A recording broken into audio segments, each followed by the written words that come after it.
That's a really good question.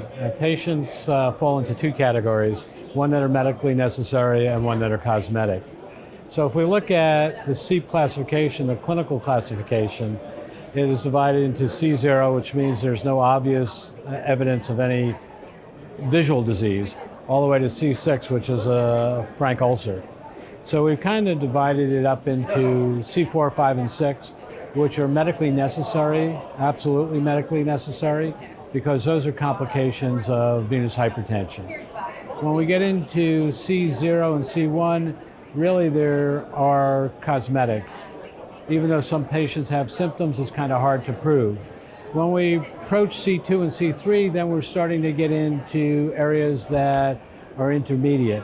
Some of those patients will be medically necessary, some will be cosmetic.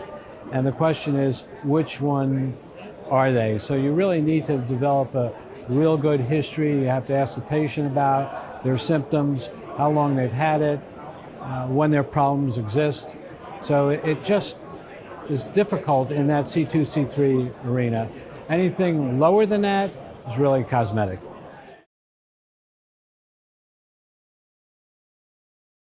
So right now the gold standard, and probably till 2023, will be thermal. And so for me, thermal ablation has withstood the test of time. There are a lot of papers talking about laser and radiofrequency. Laser and radiofrequency are, to me, equal in terms of efficacy and complications. However, laser has a little bit more ability to be used in different areas. For example, in terms of perforators, laser is a lot easier. In terms of redos or recanalization, I think laser is easier to do. Now, when we shift from thermal to non-thermal, then the question is, when would I use non-thermal? So when we talk about non-thermals, we talk about when to use them. And right now, we're still learning how to use them.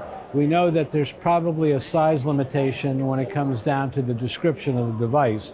However, we can usually modify the application to treat larger veins. However, that being said, for me, anything 12 millimeters or greater, I'm going to use thermal.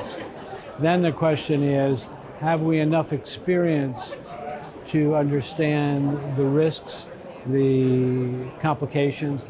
And right now we're trying to understand cyanoacrylate in terms of the risks. Right now, the efficacy and the randomized controlled trial that was here in the United States basically talked about equality between thermal and non-thermal. However, since we've looked at that pivotal trial and it's now out for general use, there seems to be some allergic reactions to that, and that's what we're exploring.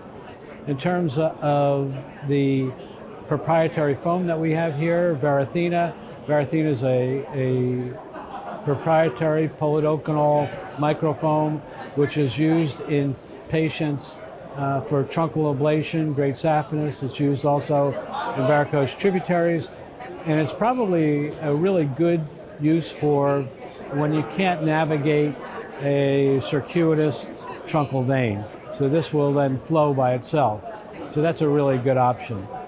If we look at all of them together, when we get concerned about nerve injury, below the knee, mid-calf and below, then we have to think about non-thermal. Since we have non-thermal ability, I think that's really a good indication to use them.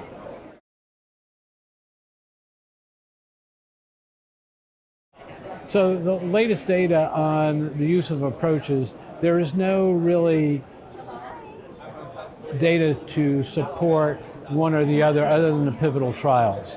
But if you look at some of the data that's out there in terms of usage, I would say that certainly stripping is gone. 5% of the cases that are truncal ablation are that. And then I would say less than 20% are the non-thermals. In the United States, one of the problems for non-thermals is that the insurance companies, at this point, third-party insurance companies, are not necessarily reimbursing. Our Medicare, government, healthcare is starting to reimburse. So we may see a shift to that. But in terms of comparison between the non-thermals together or comparison between thermals and non-thermals. There are some observational trials, but we still need to learn more about it in order to be definitive.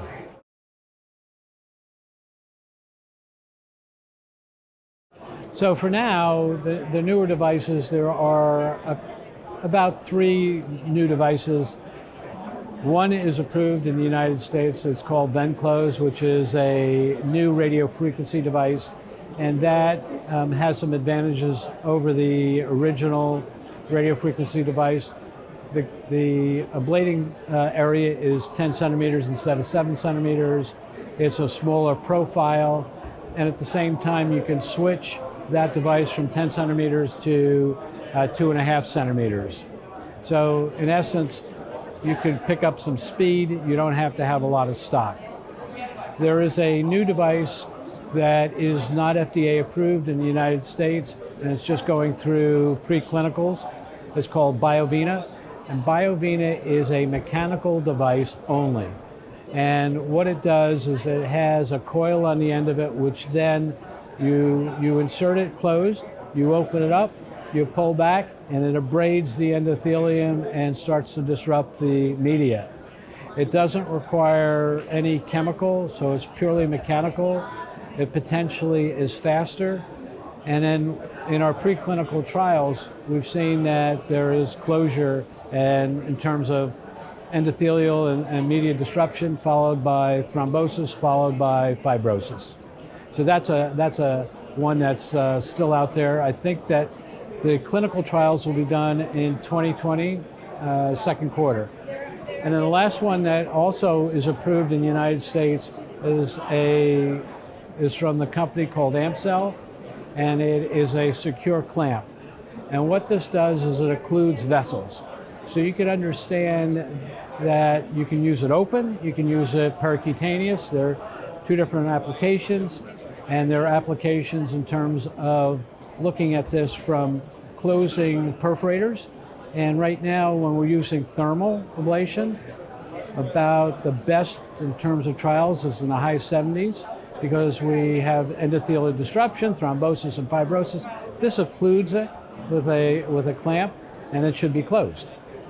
Close to 100%, but nothing's ever 100%. And then if you have recurrences or recanalization, you can actually clip that. If you're worried about using foam and getting into the deep system, you could potentially use that device to occlude the saphofemoral junction or the pop-saph junction. So there are many different applications for that. In terms of arterial disease, this is also being looked at in terms of military trauma. And you can understand closing an artery in a field under ultrasound and saving a patient's life, and then being brought back into the hospital where they can then release that clamp. And the way that the clamp is formed shows that the tissue around it is still viable because it interdigitates and allows blood flow in the vessel itself. So those are the new exciting ones that are coming. So the reality is we have no perfect device. And these other devices that are coming along on the market may fill an unfulfilled need. However, can you use them across the board, every device? No. But thermal ablation really still is gold standard. There's another device that's not approved for its use in the United States called high frequency ultrasound, and it's really in the beginning throes of development. It is used to essentially occlude a limited portion of a vein that's insufficient. It does take some time to essentially orchestrate this, and as we go forward, I'm sure it'll be improved in terms of speed and in terms of length of closure, but right now it's in its infancy.